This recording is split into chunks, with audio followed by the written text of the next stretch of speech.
भाजपा के राष्ट्रीय अध्यक्ष, सूबे के कैबिनेट और जिले के प्रभारी मंत्री ओम प्रकाश राजभर आज सुल्तानपुर पहुंचे। इस दौरान सबसे पहले वे लोक निर्माण विभाग के गेस्ट हाउस पहुंचे, जहां डीएम, एसपी सहित तमाम आला अधिकारियों ने उनका स्वागत किया। वहीं उन्हें पुलिस कर्मियों द्वारा गार्ड ऑफ ऑनर दिया गया। इसके साथ ही उन्होंने सुभाषपा सहित बीजेपी नेताओं और कार्यकर्ताओं से मुलाकात की और हालचाल लिया। वहीं यहां से निकलने के बाद वे ओम प्रकाश राजभर सीताकुंड घाट पहुंचे, जहां वे स्वच्छता अभियान कार्यक्रम में शामिल हुए। इस दौरान तमाम जनप्रतिनिधियों के साथ उन्होंने झाड़ू उठाई और नालियों को साफ किया। वहीं घाट के पास ही प्रभारी मंत्री ने वृक्षारोपण किया। यहां से निकलने के बाद वे नगर के राजकीय इंटर कॉलेज पहुंचे, जहां उन्होंने पीएम मोदी के जन्मदिन पर लगाई चित्र प्रदर्शनी का उद्घाटन किया। इसके बाद वे जिला अस्पताल पहुंचे और प्रधानमंत्री जन्मदिन पर आयोजित स्वैच्छिक रक्तदान शिविर का शुभारंभ भी किया। इस दौरान उन्होंने रक्तदान करने वालों का आभार व्यक्त किया। इस दौरान वे मीडिया से रूबरू हुए और तमाम मुद्दों पर उन्होंने अपनी प्रतिक्रिया दी। मीडिया ने सवाल किया कि सबसे पहले उन्होंने प्रधानमंत्री नरेंद्र मोदी के जन्मदिन पर बधाई दी। साथ ही उन्होंने कहा कि महात्मा गांधी से जोड़कर नरेंद्र मोदी ने स्वच्छता अभियान की शुरुआत की है। वहीं महात्मा गांधी की मूर्ति तोड़े जाने पर उन्होंने घटना की निंदा की। साथ ही कहा कि जिसने देश की आज़ादी में अपना सब कुछ दे दिया हो, उनके साथ ऐसा करना दूषित मानसिकता का प्रतीक है। वहीं मंगेश यादव एनकाउंटर पर अखिलेश और राहुल द्वारा सवाल खड़ा किए जाने पर मंत्री ओम प्रकाश राजभर ने कहा कि राहुल और अखिलेश को मंगेश दिखा रहा है, लेकिन इस एनकाउंटर में घायल सिपाही शैलेश राजभर की और राहुल अखिलेश कोई चर्चा नहीं कर रहे हैं। उन्होंने कहा कि अपराधियों की कोई जाति नहीं होती है। अगर वे मंगेश यादव को जाति से जोड़ते हैं तो पिछले 7 सालों में 67 मुस्लिम, 20 ब्राह्मण, 18 राजपूत और 17 जाट गुजर, 24 अन्य पिछड़ा और 26 अन्य लोगों का एनकाउंटर हुआ है, तो इनके बारे में चर्चा क्यों नहीं?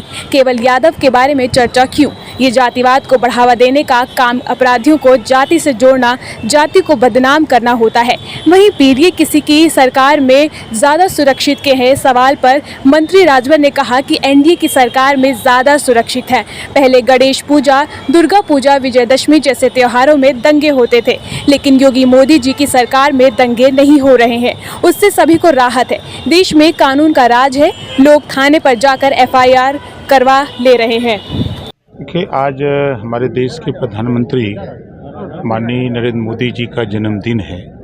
हम सुल्तानपुर की तरफ से, अपनी तरफ से ढेर सारी शुभकामनाएं जन्मदिन के अवसर पर माननीय प्रधानमंत्री जी को देते हैं। और उनके जन्मदिन पर प्रधानमंत्री जी के निर्देशानुसार पूरे देश में स्वच्छता को लेकर राष्ट्रपिता महात्मा गांधी जी के बाद बड़े पैमाने पर इस अभियान को अगर कोई शुरू किया है तो माननीय नरेंद्र मोदी जी ने, तो उन्होंने इसको अपने जन्मदिन के साथ जोड़ करके पूरे देश में साफ सफाई को बल दिया है। और इसको 140 करोड़ लोगों से अपील किया है कि भाई सब लोग इसमें योगदान दें।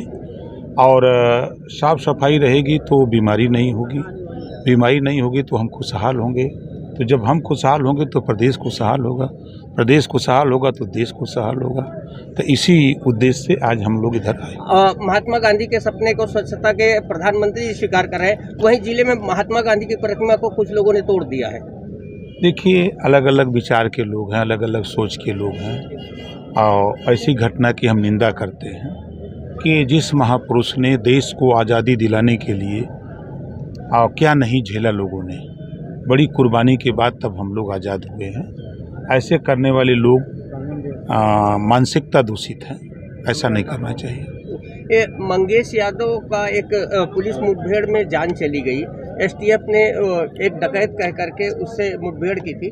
उसको लेकर के अखिलेश यादव, राहुल गांधी लगातार सरकार पर हमलावर हैं और कानून व्यवस्था पर सवाल उठा रहे हैं। राहुल गांधी और अखिलेश यादव दोनों नेता, उस घटना में शैलेश राजभर एक सिपाही गोली लगी है, हॉस्पिटल में जिंदगी और मौत से जूझ रहा है, उसकी तो चर्चा नहीं कर रहे हैं। 7 साल के अंदर अपराधियों की कोई जाति नहीं होती।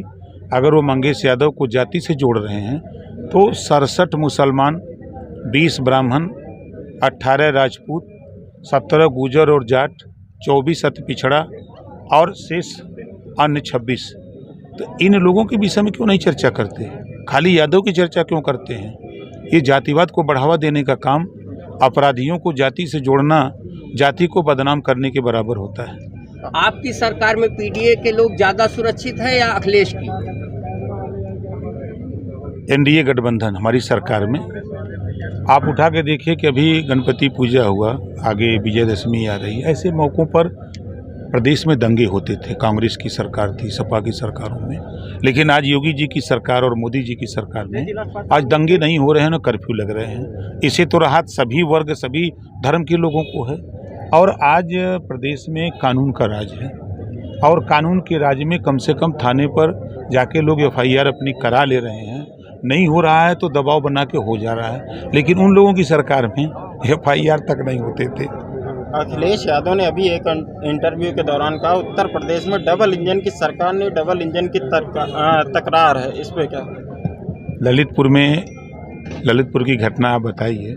वही अखिलेश जी जो मंगेश यादव पर सवाल उठाते हैं पुलिस पर, वही समाजवादी पार्टी वहाँ जिन्होंने अपराध किया उसके साथ खड़े हैं कि पुलिस ने बहुत अच्छा काम किया है। तो दो मुँहा सांप की तरह ये क्यों बोल रहे हैं? आशा है कि आपके नेतृत्व में सुल्तानपुर और तरक्की करेगा। कोशिश करेंगे। धन्यवाद।